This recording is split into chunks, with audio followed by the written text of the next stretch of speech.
وبزاف منا كيموتوا على القصص ديال الرعب وكيوليو مدمنين على هاد القصص المرعبه واي حاجه مخيفه، ولكن باش كتحكم عليهم الاقدار وكيطيحوا في نفس احداث هذيك القصص كتغير النظره بصوره كامله ودائمه على الرعب. السلام عليكم ومرحبا بكم في فيديو جديد. الحلقه ديال اليوم غدوي على واحد الشخص بعد ما جرب لعبه الويجا وشنو طرا ليه. يعني الفيديو ديال اليوم غادي يتقسم على جوج ديال الاجزاء. الجزء الاول غادي نتعرفوا فيه على شنو هي لعبه الويجا، والجزء الثاني غادي نحكيو فيه القصه ديال اليوم. نبداو.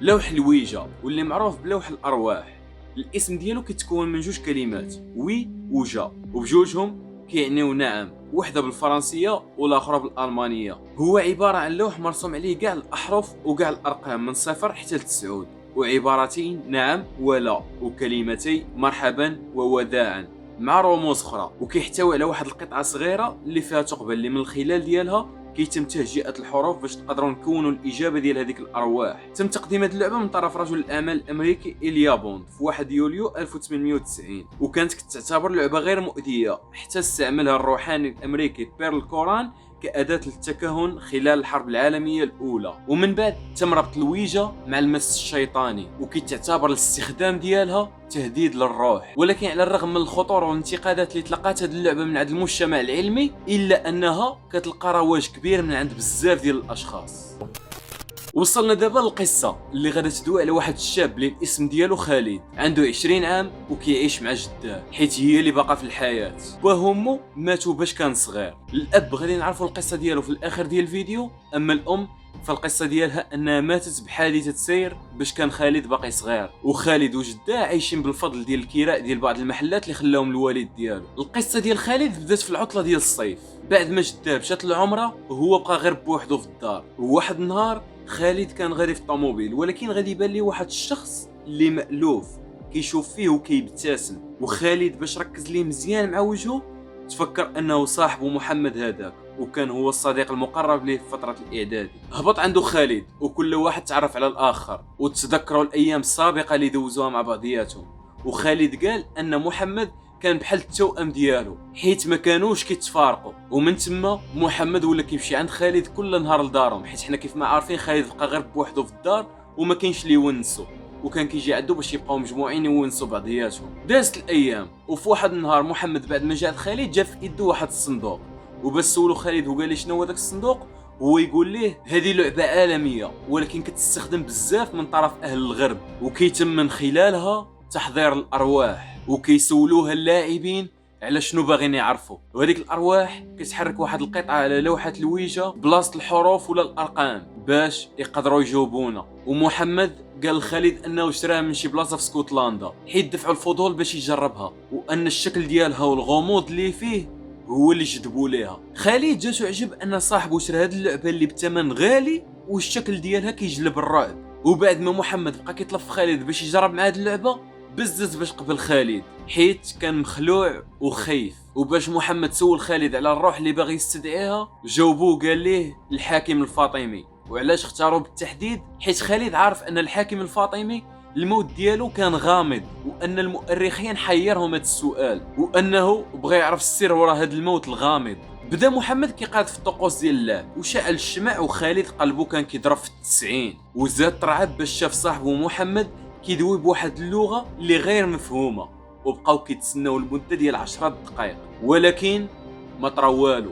وخالد قال لمحمد يلا نمشيو ناكلوا شي حاجه، راك فقسينا بهاد اللعبه التافهه ديالك. خلاو اللعبه في بلاصه ومشاو ياكلوا في الخارج. وباش خالد رجع لدارهم اكتشف ان صاحبه نسى اللعبه ديالو. وخالد فيما كتجي عينو على هذيك اللعبه كيحس بالخوف، ولكن لاحظ واحد الحاجه اللي غريبه، انه قبل ما يخرجوا خالد خلى ديك القطعه اللي كيلعبوا بها في لوح الويجا مقلوبه، ولكن باش رجع لقاها مقاده. وتما حس انه شي واحد اللي قادها باش هما كانوا خارجين. وخالد تملكوا واحد الخوف وهو يعيط على محمد باش يسقسيه ويحيد الشك، ولكن الاجابه ديال محمد خلات خالد مصدوم. قال ليه الروح اللي استدعيتيها راها حضرات. وتما خالد عرف راسو انه في ورطه وما يقدرش يفكوا منها شي واحد من غير الخالق. بدا خالد كتجي احاسيس ان شي واحد كيراقبو فين ما مشى في الدار، وما لقاش شي وسيله اللي تخلصوا من هاد المخاوف، وقرر يطلع للبيت ديالو اللي كينعس فيه ويقرا شويه القران باش يطمئن قلبه، وحاول من بعد باش ينعس ولكن والو ما جاش النعاس.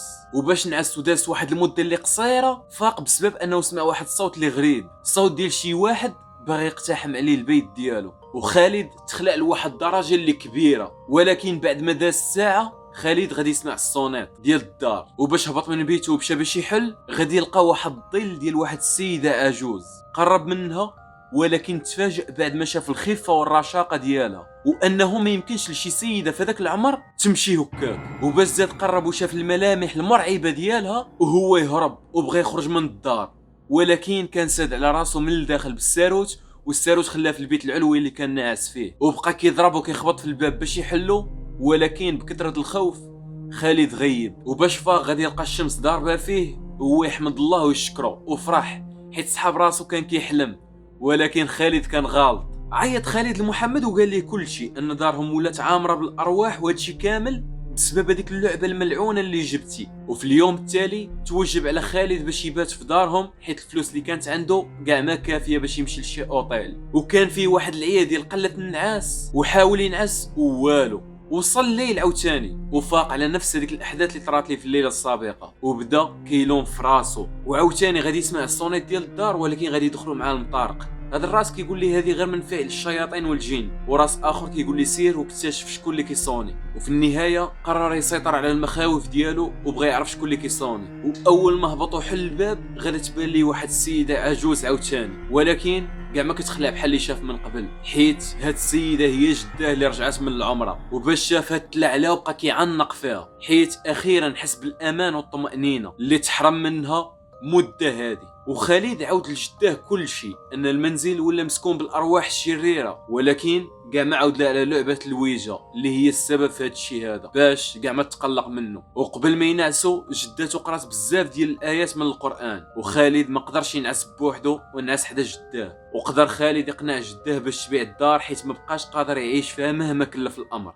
تفهمت جدته الوضع، وفي نفس النهار حطوا الدار للبيع، وبعد ما داز السيمانه قدروا يبيعوا الدار وشراو واحده اخرى وتحولوا. ولكن السؤال اللي غادي يبقى مطروح، واش خالد بعد ما تحول من الدار غادي تسد داك الباب اللي حل ديال عالم الشياطين والجن؟ بداو خالد وجداه كينقلوا في الاشياء الخاصه من الدار القديمه للجديده، ولكن لاحظ واحد الصندوق لاول مره في حياته غادي يشوفه. وباش سول جداه وهي تقول لي هاد الصندوق هذا راه كان ديال الاب ديالك. ما قدرش خالد يحلو ديك الساعه حيت كانوا زربانين باش يخرجوا من هذيك الدار ويودع كاع ليالي المعاناه اللي دوزها فيها. مشاو للدار الجديده واللي حس فيها خالد بواحد الراحه نفسيه، ولكن كان عنده واحد الفضول اللي هو باغي يعرف شنو هو كاين في هذاك الصندوق اللي خلى باه. ولقى صعوبه باش يحلو حيت القفل اللي كان فيه مصدي، والصندوق بكثره من شحال هذه ما تحل سودة، ولكن باش تحل لقى فيه بزاف ديال الاوراق اللي في غايه الخطوره، وكلها كتفيد بان باه كانوا عنده اسهم في بعض الشركات في اوروبا، وان هاد الشركات في وقتنا الحالي ولات مشهوره بزاف. القصه ديال بوات خالد اللي قلت لكم غادي نعاودها لكم في الاخير، هي الاب ديال خالد كان راجل اللي بسيط. الاب ديالو مات باش كان صغير وربته غير مو بوحدها.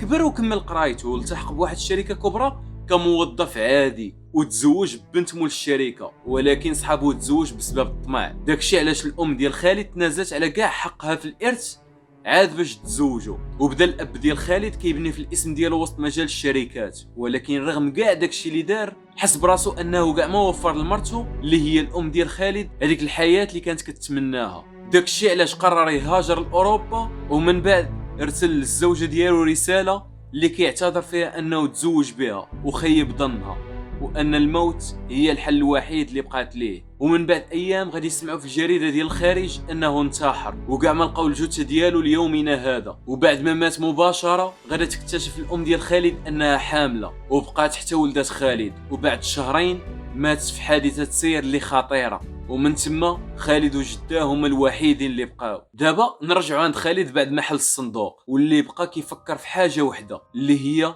تاكد من صحه هذيك الاسهم اللي لقاها في الصندوق. وخالد حصل على مساعدات من عند بزاف ديال الاشخاص في الانترنت وتمكن من معرفه مدى المصداقيه ديال هذيك الاوراق. وتما التجأ خالد لعند واحد الشخص اللي كان مشهور ديك الساعه بانه كيقدر يحضر الارواح ديال الموتى، وتما تفكر لعبه الويجا والقدره ديالها على تحضير ارواح الاموات. وخالد مشى عند هذاك الشخص وقدر يتواصل معاه، والنيه ديال خالد كانت انه باغي يتواصل مع باه ويسولو على المصداقيه ديال هذيك الاوراق اللي القيمه ديالها في يومنا الحالي تقريبا 10 المليار دولار. وداكشي اللي كان مشى عند هذاك الشخص وبداو هذوك الطقوس اللي كتبورش اللحم. وخالد قال انه بعد لحظات قليله شاف باه لاول مره غادي يشوفه في حياته. وخالد اول حاجه دار هي سول باه على الثروه ديالو فين هي، حيت الطمع لعب عليه. وباش الاب سمع هذا السؤال هو يختفي. وهذاك الشخص اللي حضر الروح ديال الاب ديال خالد قال لخالد انه كاين شي حاجه غريبه في الروح ديال باك. وبعد بحث طويل هذاك الشخص قال لخالد ان باك راه كان حي، وبسبب الطلب ديالك بتحضير الروح ديالو باك دفع الثمن ديال الغلطه ومات.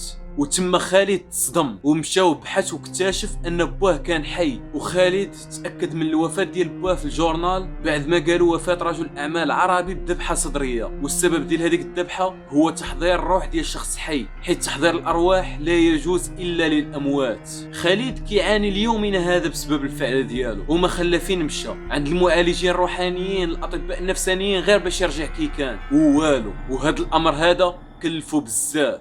وهنا كتسالي القصه ديال خالد. نتمنى القصه ديال اليوم تكون عجباتكم. الا عجباتكم ما تنساوش لايك الفيديو وسبسكرايب للقناه. الا كان عندكم شي تساؤل تخليوه لي تحت في الكومنتس. كنشكركم بزاف على المشاهده.